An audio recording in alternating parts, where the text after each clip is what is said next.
Olá, meus queridos amigos. Nesse momento, vamos serenando a nossa mente, acalmando nosso coração e nos ligando à espiritualidade amiga. E assim, tranquilos e serenos, vamos nos ligar ao nosso mentor individual, este amigo de todas as horas, sempre nos intuindo, protegendo, amparando. E junto deste amigo, vamos nos ligando aos mentores desta casa, a irmã Rosário, a irmã Teresa e a Joana de Ângeles. Joana, querida, mais uma vez estamos ligados à sua casa, na busca de equilibrar as nossas energias, alimentar a nossa mente e fortalecer o nosso espírito. E Joana nos ajuda a elevar as nossas vibrações e a chegar até a Mãe Maria, a doce Mãe de Jesus. Mãezinha querida, derrama sua luz sobre nós. Coloca o seu manto azul sobre nós, nossos lares e sobre todos aqueles que amamos. E te pedimos, Mãezinha, nos faça chegar até seu Filho, Jesus. E chegando a Jesus, dizemos a Ele: Mestre, estamos aqui reunidos mais uma vez para o estudo do Teu Evangelho. Se faça presente entre nós, nos derrame a Sua luz, nos dê as Suas bênçãos, para que possamos ampliar o nosso entendimento e praticá-los no dia a dia. Eis que Jesus nos leva até Deus, nosso Pai de misericórdia, a quem, em louvor e agradecimento, dizemos: Pai nosso que estais nos céus, santificado seja o vosso nome, venha a nós o vosso reino, seja feita a tua vontade, assim na terra como nos céus. O pão nosso de cada dia nos dai hoje. Perdoa, Senhor, as nossas ofensas, de um modo maior como perdoamos a quem nos tem ofendido. E não nos deixe cair em novas tentações, porque teu é o poder, o reino e a glória, e para todo sempre assim seja. E assim, tranquilos e serenos que estamos, vamos nos ligando com as equipes espirituais de tratamento desta casa. Pedimos que a luz branca do Cristo seja projetada sobre todos nós, trazendo muita paz, equilíbrio e harmonia. Aos assistidos de P2, pedimos que se liguem com as equipes espirituais deste tratamento neste momento. Sinta a projeção da luz azul envolvendo todo o sistema nervoso central, equilibrando e tratando todos os chakras ao longo da coluna, um a um. Que assim seja. Aos assistidos de CH, pedimos que se liguem às equipes de tratamento neste momento. Sinta a projeção da luz rosa, que envolve suavemente em muito amor e carinho, serenando e harmonizando os corações. Que assim seja. Aos assistidos de P3B, pedimos que se liguem com as equipes espirituais deste tratamento neste momento. Rogamos a projeção da luz branca do Cristo, envolvendo encarnados e desencarnados. Pedimos a luz azul, envolvendo o coração e a mente dos assistidos. Rogamos às equipes espirituais o corte de todas as ligações que se fizerem necessárias usando a luz laser. Pedimos a projeção da luz azul envolvendo o sistema nervoso central, periférico e neurovegetativo. Um rosa claro no cardíaco para aumentar os bons sentimentos e um amarelo no frontal para ter bons pensamentos, força de vontade e melhor ligação com seu mentor individual. E uma cúpula rosa claro brilhante envolvendo da cabeça aos pés para que esse tratamento se fixe até quando for necessário. Que assim seja. Nesse momento, nos ligamos com as equipes médicas espirituais desta casa, de P1 e P3A. Rogamos a projeção da cor verde envolvendo todo o organismo físico e espiritual dos assistidos, tratando onde for necessário.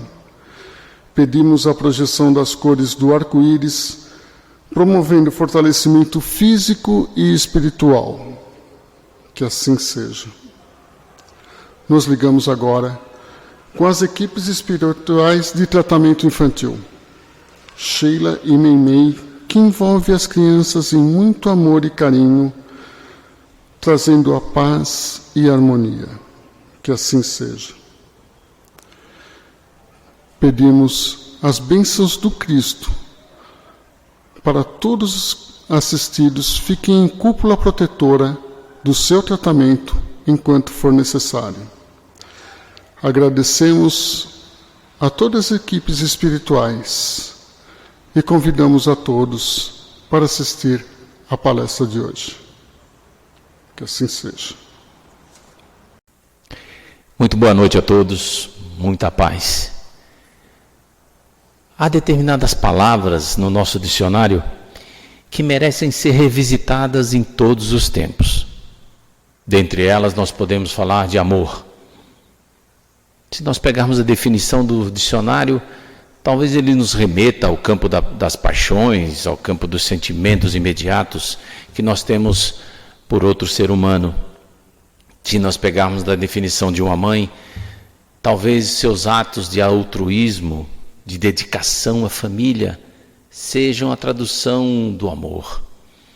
Se nós pegarmos, por exemplo, um soldado que se dedica a defender a pátria, aos valores da pátria, por mais que isso lhe custe a vida, ele vai dizer que isso também é amor.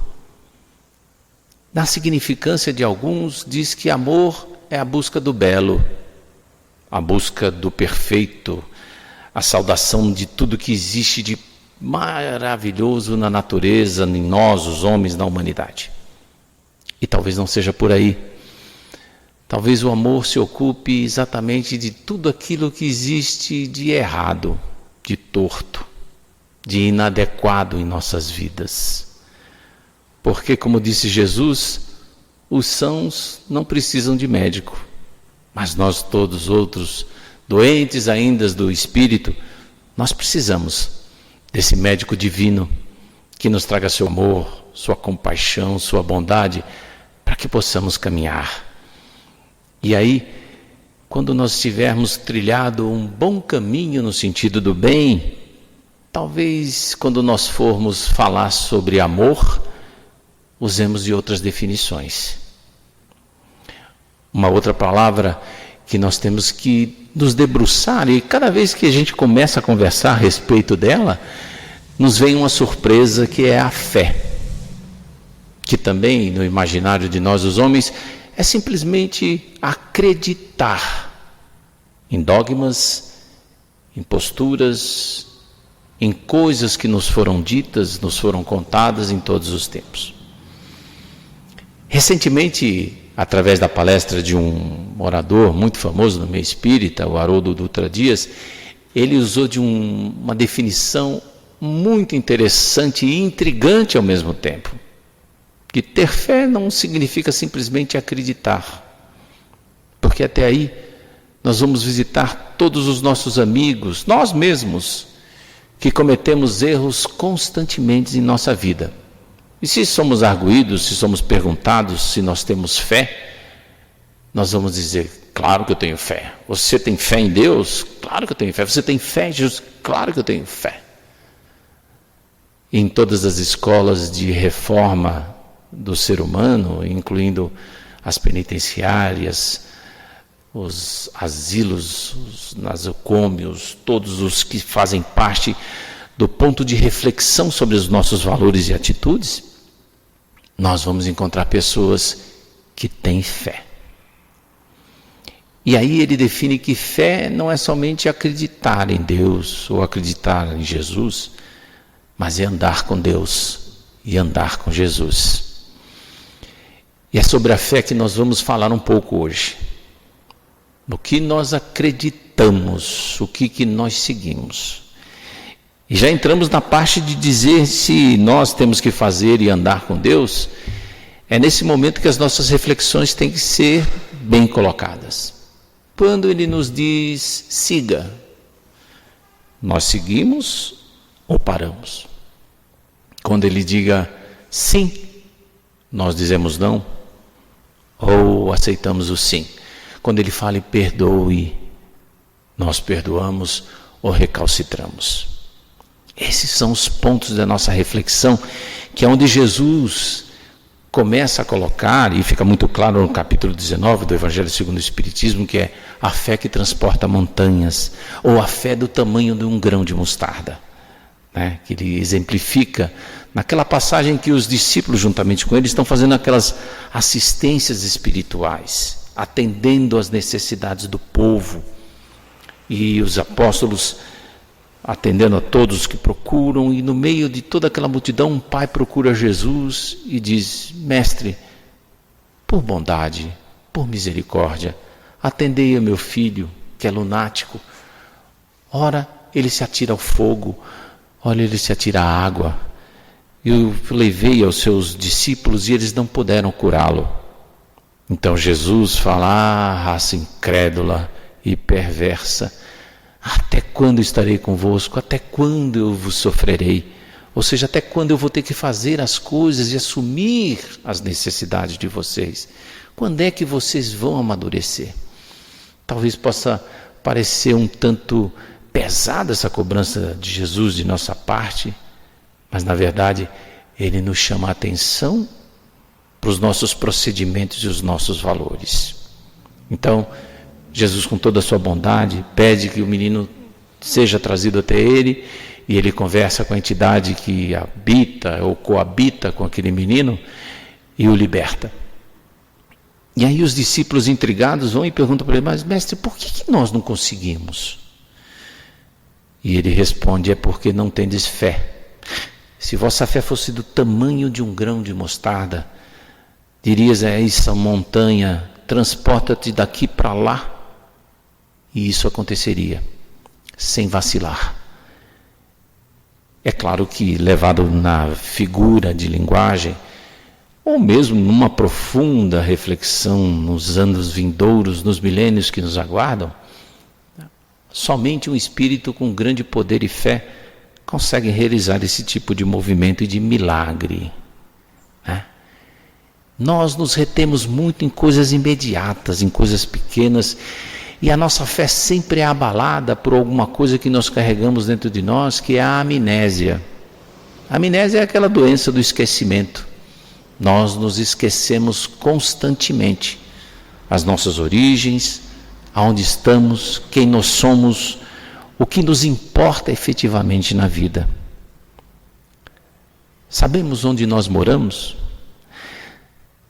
Temos em mente a nossa experiência, principalmente nós que fazemos parte da casa espírita, do movimento espírita neste momento, que temos a consciência e a informação da imortalidade, das vidas sucessivas, dos estágios que nós passamos por aqui. Brigamos ainda pelo nosso metro quadrado, apesar de sabermos que somos moradores de um universo, ou de multiversos.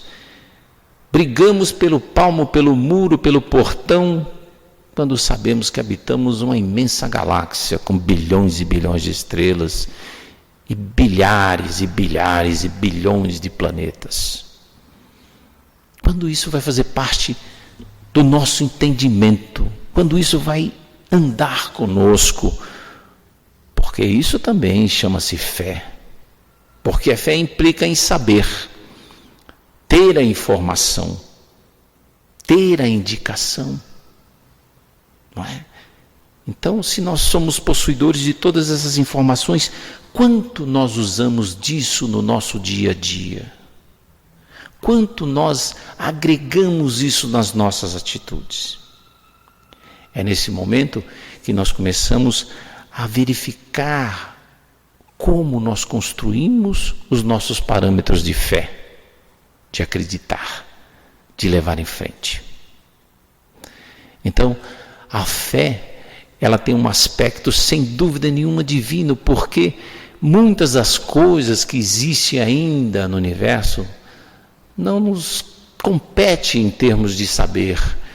Nós não conseguimos conceber determinadas coisas que ainda existem. Até porque todo o nosso conhecimento, apesar de ser importante e nos embasar na nossa fé imediata, ele é relativo. Porque nós vivemos num universo relativo. Nós aprendemos que 2 e 2 é igual a 4. Não é assim? Mas no universo quântico, 2 e 2 pode ser 3, 5, 16, dependendo da concepção que se tem. Os comportamentos sobre a lei da gravidade e tudo mais são temas a serem discutidos constantemente pelos nossos cientistas.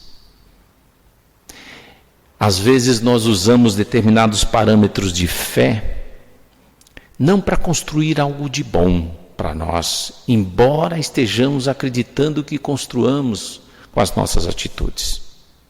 Uma das primeiras coisas que envolve a fé é o aspecto de nós acharmos que nós temos que ficar defendendo Deus. Como se Deus precisasse o tempo todo de nos usar para a sua grandiosidade. Nossa vida religiosa, podemos ver nas raízes das nossas religiões, começam com essas atitudes, que Deus tem que ser defendido. De quem?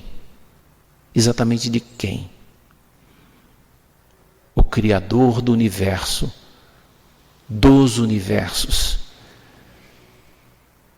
Falamos que ele se irrita, ele tem ira, ele tem ciúmes, ele é zeloso. Será que é assim mesmo? Existe uma passagem muito interessante na formação da nação judaica e da própria nação árabe, né, em termos de religiosidade. Eles têm um pai em comum, que é o Abraão, pai Abraão. Ele era filho de um comerciante de estátuas de barro, de deuses que faziam parte daquela época. O deus da colheita, o deus da fertilidade, o deus do amor e assim por diante. Os centenas, o panteão de deuses das nossas imaginações. E ele ficava indignado com os homens compraram um deus de barro e achar que nele poderiam depositar toda a sua fé, que a sua vida ia mudar. Então, ele de certa forma se coloca contra isso, e para não arruinar o negócio dos seus pais, talvez, Deus o chama para formar uma nova nação, que é quando ele sai de Ur, da Caldeia, daquela parte onde é a região do Iraque, e ele vai formar a tribo, que mais tarde é chamada a tribo de Israel, né? E dentre as suas atitudes, e é comemorada até hoje, né, simbolicamente pelos judeus, ele faz uma tenda que é uma hospedaria, para receber os peregrinos que vêm pela estrada.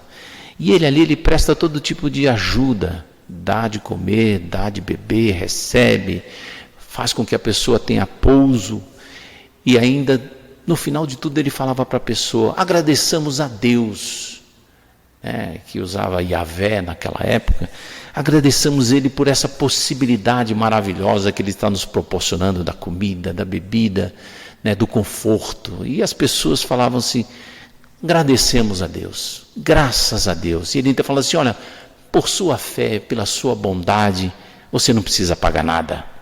E a pessoa saía satisfeita. E ele levava esse costume de receber, de ser receptivo aos outros, que é um costume dentro da própria religião judaica até hoje, eles comemoram essas atitudes.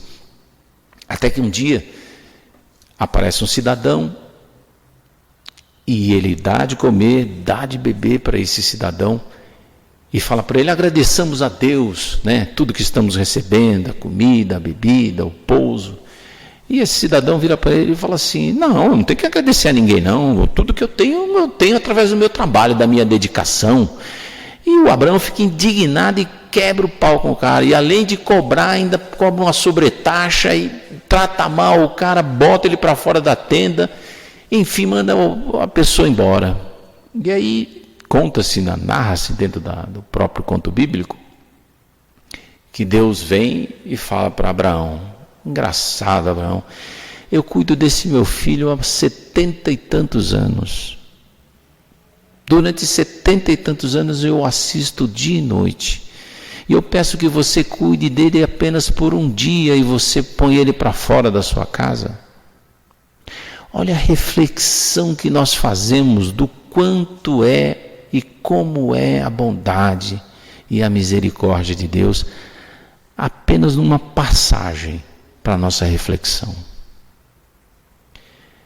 Nós que costumamos exercitar a caridade dentro das nossas instituições espíritas, e a caridade envolve acima de tudo a paciência, né? A bondade. E nós às vezes nos exasperamos com os companheiros que estão ombreando conosco, não aqueles que simplesmente são assistidos por nós, mas aqueles que estão do nosso lado, no nosso dia a dia, com os mesmos propósitos de servir, de aprender, de evoluir. Nenhum de nós carrega a perfeição. Nenhum de nós pode trazer o rótulo efetivo de espírita, de cristão ainda, porque muito nos falta. Somos invadidos pela impaciência, pela amnésia, o tempo todo, e deixamos escorrer por aí a possibilidade da defesa de Deus através das nossas melhores atitudes, de bondade, de amor, de dedicação, de felicidade, de entendimento e de tolerância uns com os outros. A fé, muitas das vezes, para desafiar os outros que não concordam conosco, não partilham das mesmas ideias que nós. Com que Deus será que está preocupado? Com que Jesus está preocupado que nós tenhamos um rótulo, que nós acreditemos ou que nós caminhemos da melhor maneira possível? A outra maneira que muitas das vezes nós levamos a fé é a fé de acreditar de que nós não precisamos fazer exatamente nada. Nós só precisamos dizer: eu acredito, eu tenho fé. Que aí nós contamos com a colaboração de Paulo em suas epístolas, que nos adverte que a fé é maravilhosa, mas a fé sem obras é morta. Como justificar que nós acreditamos na celeste paternidade e esquecer dos nossos irmãos? Como declarar que nós temos fé na imortalidade, no progresso do espírito, se não nos dedicarmos aos estudos? Como asseverar que nós vamos passar por um plano de excelência de vida se nós não trabalhamos para o progresso do nosso planeta? Aí muitas vezes nós podemos usar agora a desculpa porque nós estamos dentro dos nossos lares, em nossas casas, impedidos, muitas das vezes as pessoas dizem, de fazer o bem. E o bem não tem lugar em nossos lares, junto aos nossos familiares. Mas eles não me compreendem, eles não estão no mesmo patamar que eu estou de entendimento. Que ótimo! Não seria a hora de nós exemplificarmos, de nós nos dedicarmos a compreender um pouco mais? É muito interessante, e a gente recebe todos os dias no celular, no e-mail, posts que vão dizendo Não aguento mais ficar em casa, dos exercícios que eu tenho que fazer, das fugas, dos alarmes, etc. e tal, porque nós muitas das vezes nos sentimos cativos quando nós deveríamos estar nos sentindo seguros, agraciados, privilegiados, por nós estarmos com a nossa família, com o nosso pai, com a nossa mãe, a nossa esposa, nosso marido, nossos filhos. Nós estamos sim num período que é chamado período de guerra, combatendo mais uma dos nossos desafios para nós podermos evoluir, para nós podermos refletir. Nós não estamos simplesmente tratando de um irmão nosso, o vírus, ou nós não sabemos que o vírus também é nosso irmão. Está fazendo um trabalho difícil, não é? Um trabalho penoso de nos renovar. Mas quantas coisas estão aparecendo com relação aos nossos sistemas, a nossa maneira de agir, de pensar, de construir, de dividir, de compartilhar, de cooperar. Sim, temos o profundo desejo e fé até que, passado tudo isso, as nossas atitudes sejam diferentes, que estejamos mais próximos do prazer de viver, da alegria de viver. Esses momentos servem para reforçar em nós que todo lugar, absolutamente todo lugar, é lugar de trabalho, e no lar é o principal lugar. É nele que se cria a grande expectativa da reconstrução de nós, os homens. É como diria os nossos irmãos maiores da espiritualidade, o cadinho, ou seja, aquele forno de alta temperatura que serve para fundir os mais duros dos metais, para que ele se torne maleável, para que ele possa ser trabalhado até virar um instrumento adequado para o trabalho, para o enfeite, na confecção da joia divina que somos todos nós. Se nós formos prestar atenção, nesse momento de dedicação aos nossos lares, que nós estamos mitigando muito dos males que existem na nossa sociedade. Olha que missão que nos é dada nesse momento, que possibilidade maravilhosa que nos é estendida nesse momento para nós auxiliarmos as pessoas que têm conosco, para nós reatarmos os nossos diálogos, para nós falarmos um pouco mais sobre a verdadeira vida. Não é para nós sairmos por aí dando sopa ao azar, não sopa fraterna, absolutamente não, nada disso, assim, nos expondo, dizendo, eu tenho fé, então nada vai acontecer comigo. Realmente, quando nós temos uma hora, essa hora é programada e nós respeitamos, né, o caminhar nessa hora, tudo acontece no tempo correto. Mas também somos portadores do livre-arbítrio, onde nós escolhemos as situações para as nossas vidas. E aí vai da nossa fé de entender o que Deus espera de cada um de nós. Nesse momento, Ele quer de nossa parte respeito, prudência, para exemplificar aos demais.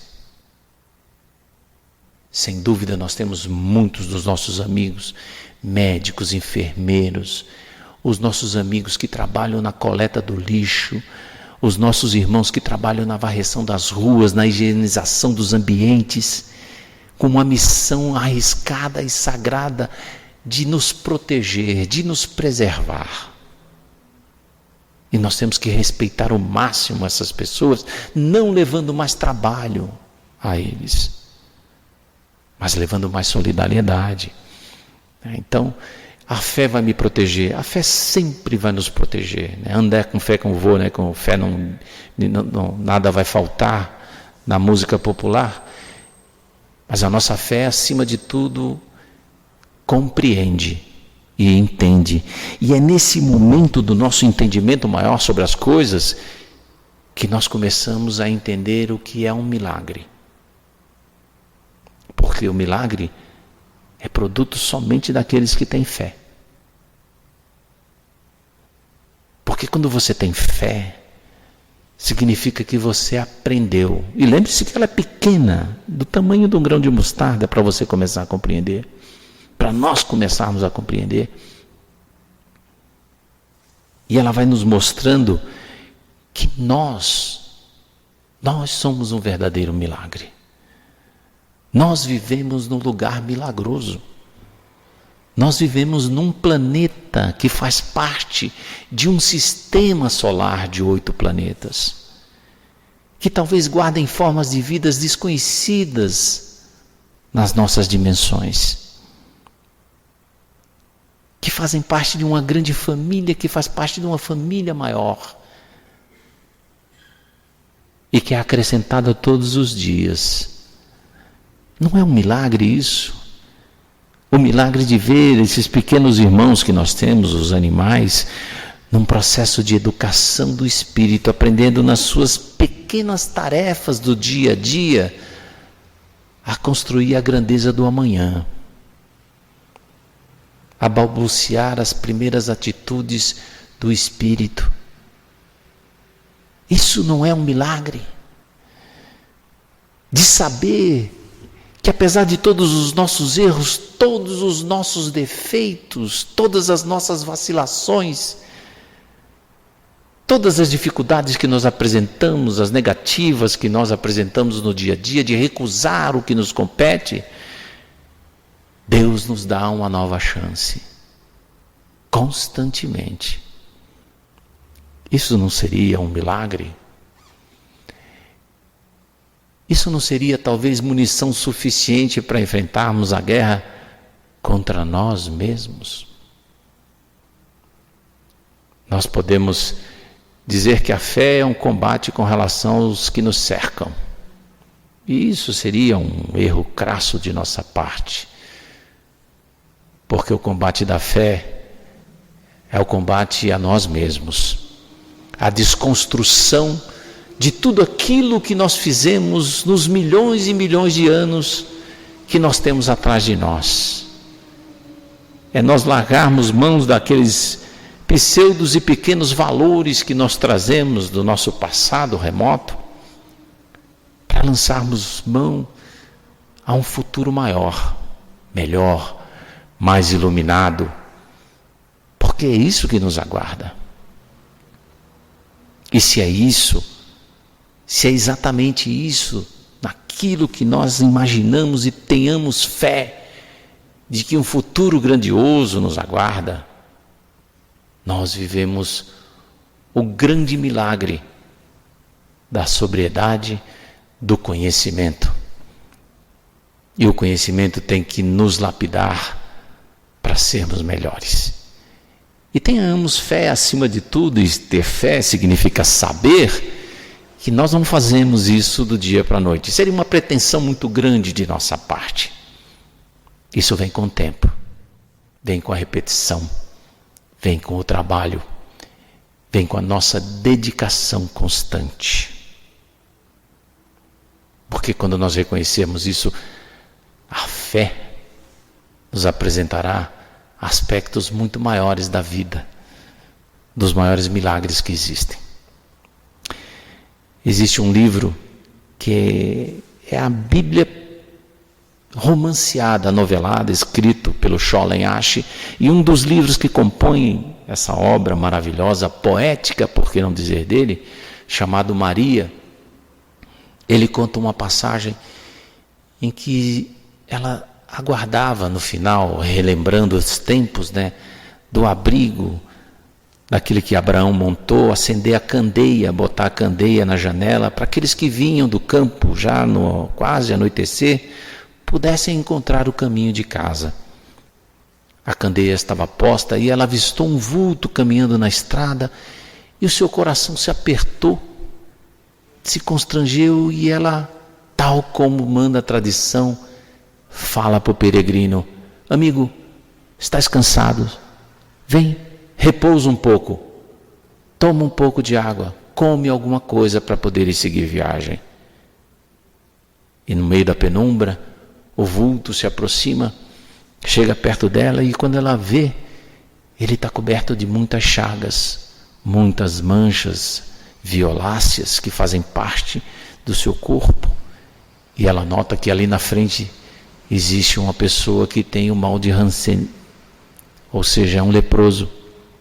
Mas mesmo assim, ela se verga na sua vontade, faz com que ele entre, dá-lhe água para poder lavar as mãos, o rosto, e coloca algumas frutas, dá-lhe de comer do que tem em sua mesa. E aí ela pergunta: de onde vens? Ele fala: minha história é longa, eu venho de muito longe. Fui um homem muito rico, tive muitas posses. Todos os dias em minha casa eu servia um banquete para aqueles que se diziam meus amigos. Tinha muitos escravos, muitas propriedades.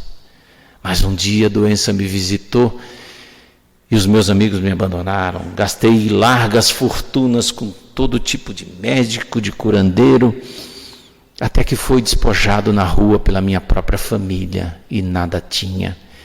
Mas mesmo assim, desesperado, procurei ajuda de todos os lugares. Até que ouvi falar de um profeta nazareno que curava. Ela sabia que ele estava falando de Jesus. Então, ela aguça a sua curiosidade e fala: e você o encontrou? Sim, encontrei. E no momento que eu cheguei, ele falava das bem-aventuranças, da bondade de Deus, nosso Pai, do quanto Ele é maravilhoso conosco e de quanto Ele nos recebe em sua casa. Falou daqueles que eram perseguidos, que encontrariam a paz, daqueles que eram pobres, que encontrariam a riqueza, e daqueles que tinham a doença, que encontrariam a saúde. Então ela, admirada, volta-se para ele e diz: mas ele não te curou? Ele se volta para ela e diz: bem que o quis, mas quando ele chegou até mim, eu já estava são. E a saúde só é percebida por nós, por um milagre, que é produto e o reconhecimento da nossa fé. Porque às vezes aquilo que nos martiriza, nos cura, nos deixa melhores, nos faz maiores. Levemos isso para o nosso dia a dia, para as nossas reflexões. Não se forja santos sem desafios. E esses desafios nós temos que abraçar com fé. Muita paz a todos. Fiquem com Deus.